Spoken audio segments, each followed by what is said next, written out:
నమస్తే. జగన్ కేసులకు సంబంధించి ముఖ్యంగా బెయిల్‌ను రద్దు చేయాలని కోరుతూ సుప్రీంకోర్టులో వైఎస్ఆర్‌సీపీ ఎంపీ రఘురామకృష్ణంరాజు వేసిన పిటిషన్‌పై విచారణ జరిగింది. చాలా ఆసక్తికరమైనటువంటి చర్చ, వాదనలు జరిగాయి. ప్రధానంగా ఇన్నాళ్ళు ఎందుకు ఇంత జాప్యం జరుగుతుంది? దీనికి బాధ్యులెవరు? అని ప్రశ్నించింది సుప్రీంకోర్టు. ముఖ్యంగా ముగ్గురు తరపున న్యాయవాదులు హాజరయ్యారు. మొదట జగన్ తరపున ముకుల్ రోహత్గి, ఈయన సుప్రీంకోర్టులో చాలా సీనియర్ న్యాయవాది. అలాగే సిబిఐ తరపున తుషార్ మెహతా, అలాగే పిటిషన్ వేసినటువంటి రఘురామకృష్ణరాజు తరపు న్యాయవాది బాలాజీ శ్రీనివాస్. వాస్తవానికి ఈ రఘురామకృష్ణరాజు వేసినటువంటి పిటిషన్లో 2 అంశాలని ప్రతిపాదించారు. మొదటిది బెయిల్ రద్దు చేయాలి. అలాగే తెలంగాణ రాష్ట్రం నుంచి తెలంగాణ సిబిఐ కోర్టులో ఈ విచారణ జరుగుతుంది కేసులకు సంబంధించి, ఇతర రాష్ట్రాలకు బదిలీ చేయాలి.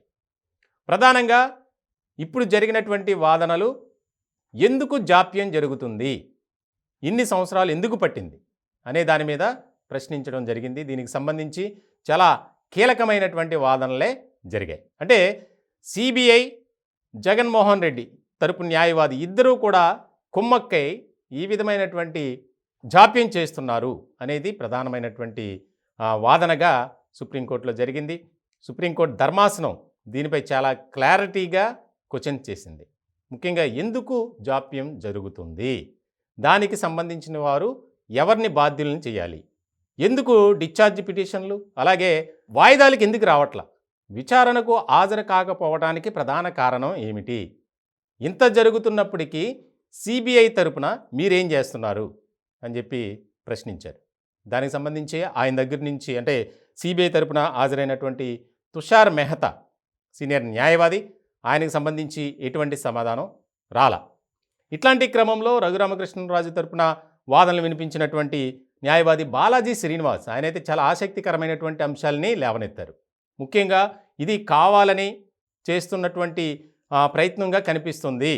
సిబిఐ కూడా జగన్మోహన్ రెడ్డి గారితో కుమ్మక్కై ఇంత జాప్యం జరగడానికి ప్రధాన కారణం అని.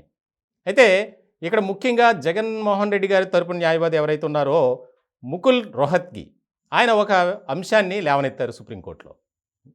ముఖ్యంగా దీన్ని రాజకీయ కోణంలో చూస్తున్నారు కాబట్టి దీన్ని అంత సీరియస్గా పరిగణించక్కర్లేదు అని చెప్పి ఆయన వాదనలు వినిపించారు. దానికి కూడా సుప్రీంకోర్టు ధర్మాసనం ఒక క్లారిటీ ఇచ్చింది. మాకు ఇక్కడ రాజకీయ అంశాలు ముఖ్యం కాదు, న్యాయపరమైనటువంటి అంశాల మీదే మేము దృష్టి పెట్టి దానికి సంబంధించే మేము మిమ్మల్ని అడుగుతున్నాం, దాని సమాధానం చెప్పండి అని. ముఖ్యంగా ఎందుకు జాప్యం, దానికి బాధ్యులు ఎవరు, దీని మీద పూర్తి స్థాయిలో నివేదిక కావాలని చెప్పి ఈ కేసుని ఏప్రిల్కు మొదటి వారానికి వాయిదా వేసింది. చాలా కీలకమైనటువంటి పరిణామంగా ఇది మనం చూడాలి. ఎందుకనంటే ఇంతకాలం అంటే కేసులను తప్పించుకుని ఆయన ముఖ్యమంత్రి హోదాలో ఉన్నారు కాబట్టి విచారణకు కోర్టులకు వెళ్లకుండా సిబిఐయే సపోర్ట్ చేస్తుంది అనేది ఇక్కడ వాదన వినిపించారు. ఇట్లాంటి క్రమంలో రానున్న రోజుల్లో జరిగే పరిణామాలు చాలా కీలకంగా మారే అవకాశం స్పష్టంగా కనిపిస్తుంది. సుప్రీంకోర్టు క్వశ్చన్ చేసినటువంటి దీన్ని బట్టి చూస్తే జగన్మోహన్ రెడ్డి గారు ఖచ్చితంగా కోర్టుకి వెళ్లాల్సిందే అనేది కూడా న్యాయ నిపుణులు వర్గాల్లో ఎక్కువగా చర్చ జరుగుతుంది. మొత్తానికి ఇది ఒక కీలక పరిణామంగా మారబోతుంది.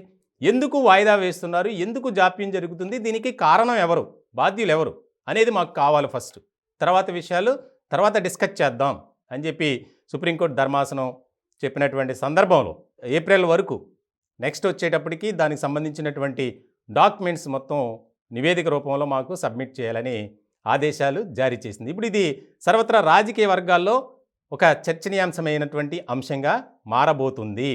ఎందుకంటే ఇప్పటి వరకు ఇంత వాడివేడిగా వాదనలు జరగల. రఘురామకృష్ణరాజు ఎప్పటి నుంచో ఫైట్ చేస్తున్నారు. ముఖ్యంగా రాజకీయ నాయకులకు సంబంధించినటువంటి కేసులను త్వరితగతిన పూర్తి చేయాలి, అంటే తీర్పు ఇవ్వాలి అనేది సుప్రీంకోర్టు జడ్జిమెంట్ ప్రకారమే వీళ్ళు అడుగుతున్నారు. గతంలో చాలా పిటిషన్స్ ఇతర నాయకుల మీద కూడా వేసినటువంటి సందర్భం. ఇలాంటి నేపథ్యంలో జగన్మోహన్ రెడ్డి గారు ఒక రాజకీయ నాయకుడు కాబట్టి, ఒక రాష్ట్రానికి ముఖ్యమంత్రిగా ఉన్నారు కాబట్టి ఆయన కేసులకు సంబంధించి కూడా త్వరితగతిన తీర్పు చెప్పండి అనేది.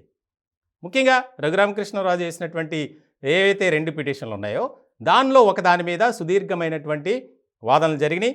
ఏప్రిల్ మొదటి వారానికి వాయిదా వేసినటువంటి పరిస్థితి.